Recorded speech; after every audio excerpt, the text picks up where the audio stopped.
RTC Kagera. Ya upinzani walikuwa wapinzani sana wale. Mara nyingi sasa tukienda kule tunapata upinzani. Otherwise ligi ilikuwa ngumu kwa sababu kwa wakati ule walikuwa kama unavyojua.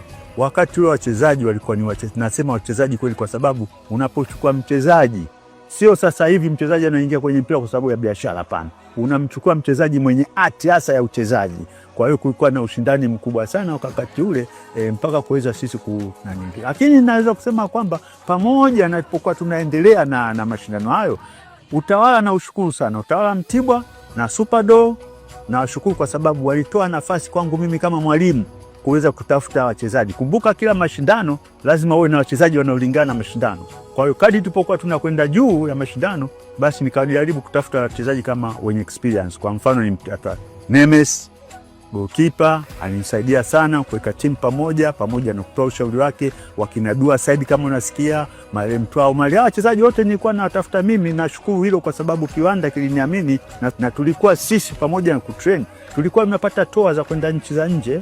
Superdor watuamini. Tulikwenda kwenye mashindano ya Seychelles wakati wa uhuru wao. Tukaenda kucheza kule mashindano kupata nafasi ya pili. Tulipata si safari ya kwenda, tulikusha kwenda huko Lubumbashi.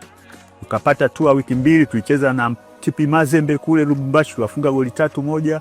Tulicheza na Lupopo, tulifunga goli 2-2. Tulicheza na Wadilefu. Utaona jinsi gani hawa kina Mr. Jamal ambavyo walikuwa wanaipenda timu yao. Na si hivyo tu, kama watu watakumbuka Superdor ilikuwa ni hawa viongozi wazoefu, kwa sababu hapo nyuma walikuwa ni moja ya viongozi ambao wanaiwezesha timu ya Simba kama utakumbuka. Kwa hiyo tulikuwa na viongozi ambao kwa kweli wana uzoefu wa mchezo wa mpira. Kwa hiyo haya mambo kwao yalikuwa si mageni.